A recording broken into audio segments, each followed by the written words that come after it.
देख रहे हैं जय हिंद मीडिया। चैनल को सब्सक्राइब करें, खबरों को लाइक और शेयर करें। करोड़ों की लागत से बन रहे स्कूल भवनों के निर्माण में भ्रष्टाचार का आरोप। असम शिवसागर मरियानी में ऐतिहासिक महादेव अग्रवाल स्कूल के नव निर्माण मॉडल भवन के ठेकेदार पर घटिया पत्थर, ईंट, रेत और सीमेंट का इस्तेमाल करने और आवंटित धन की लूट का आरोप लगा है। ठेकेदार मौसम बोरा ने भवन निर्माण में घटिया सामग्री का प्रयोग किया था, जिसके कारण इंजीनियर ने मौके पर जाकर काम को बंद करा दिया था। लेकिन 48 घंटे के बाद ही मौसम बोरा ने फिर उसी सामग्री के साथ काम करना शुरू कर दिया। इंजीनियरों की तरफ से कोई कार्रवाई नहीं की गई, जिसको लेकर ऑल असम स्टूडेंट यूनियन ने ठेकेदार और इंजीनियर की मिलीभगत का आरोप लगाते हुए भ्रष्टाचार के खिलाफ प्रदर्शन किया है। प्रदर्शनकारी लगातार इस भ्रष्टाचार के खिलाफ मोर्चा खोले हुए हैं और प्रदर्शन कर रहे हैं। रिपोर्ट जय हिंद मीडिया के लिए सईद मुदस्सिर रोमीज, आसाम शिवसागर से।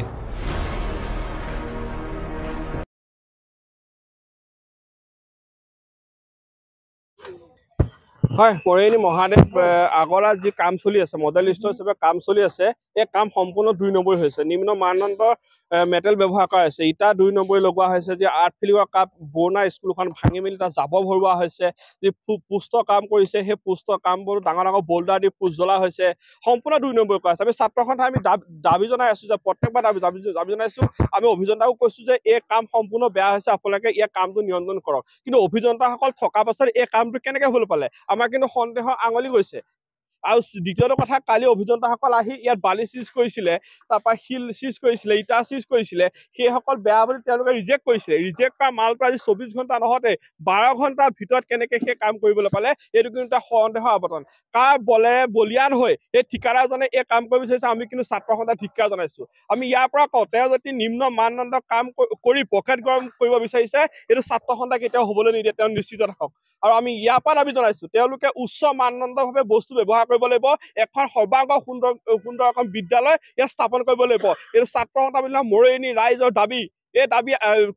দাবী মানিবই লাগিব আৰু আমি জিলা প্ৰশাসন অসমৰ মাননীয় মুখ্যমন্ত্ৰী ডাঙৰীয়া আমি স্থানীয় বিধায়কক আমি দাবী জনাও এই কামবোৰ আপোনালোকে চাওক অতি বেয়াকৈ কাম কৰা হৈছে কালি যদি ইয়াৰ যদি ৱাল এখন ভাঙিবলৈ হয় বিম এটা ভাঙিবলৈ হয় সেই ছাত্ৰ ছাত্ৰীসকলে যদি কিবা হ'বলৈ হয় তাৰ দায়িত্ব কোনে ল'ব তাৰ দায়িত্ব সেই ঠিকাদাৰজনে ল'ব নেকি সেই দায়িত্বটো তাৰ ঠিকাদাৰজনে লিখিত দিব নেকি আৰু ইঞ্জিনিয়াৰসকলকো আমি কৈছো আপোনালোকে কামটো চাওক যদি আপোনালোকে কয় যে কাম অতি সুন্দৰ হৈ আছে আপোনালোকে লিখিত দি দিবলৈ হয় তেতিয়াহ'লে আমি ইয়াত নাহো আপোনালোকৰ মানে কাম ল'ব আপোনালোকে ইয়াত দায়িত্ব ল'ব লাগিব যে ভৱিষ্যতে মহাবিদ্যালয়খন ভাঙি নাযাব কোনো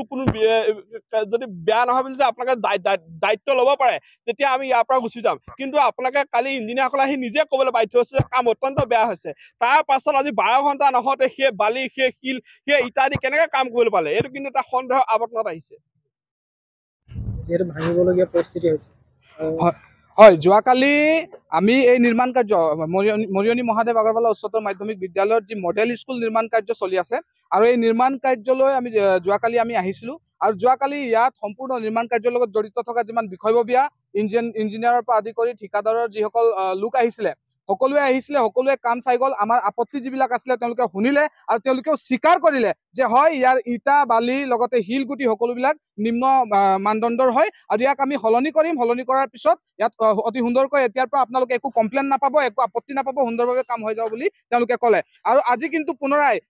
24 ঘণ্টা হোৱা নাই আৰু আহি পেলাই আমি দেখিছো ইয়াত কিন্তু সেই একে বালি একে শিলগুটি একে ইটাৰে তেওঁলোকে কাম কৰি আছে কিন্তু এইটো তেওঁলোকে এনে ধৰণৰ সাহস কৰা পাইছে মৰিয়নিৰ মাজমজিয়াত হৈ থকা এনেকুৱা ইমান ডাঙৰ এটা চৰকাৰৰ প্ৰজেক্ট 3 কোটি টকাৰ প্ৰজেক্ট বিদ্যালয় অনুষ্ঠান শিক্ষা অনুষ্ঠান নিৰ্মাণ কাৰ্যত এনেকুৱা ধৰণৰ তেওঁলোকে গাফিলতি কৰিছে গতিকে এয়া তেওঁলোকৰ নিজস্ব সাহস নহয় নিশ্চয় ইয়াত কোনোবা ওপৰৱালাৰ ডাঙৰ হাত আছে তেওঁলোকে যাৰ কাৰণে ইমান দুঃসাহস কৰিবলৈ তেওঁলোকে সাহস পাইছে লগতে আমাৰ এটা দাবী আছে যে এই যে নিৰ্মাণ কাৰ্য যিমান সময়ৰ ভিতৰত তেওঁলোকে উলিয়াই দিম বুলি কৈছিলে সিমান সময়ৰ ভিতৰত উলিয়াই দিব লাগিব আৰু সুন্দৰভাৱে কোনো ধৰণৰ গাফিলতি নোহোৱাকৈ কোনো ধৰণৰ বিসংগতি নঘটাকৈ সকলোবিলাক কাম নিৰ্মাণ কাৰ্য তেওঁলোকে অতি সুন্দৰকৈ কৰি দিব লাগিব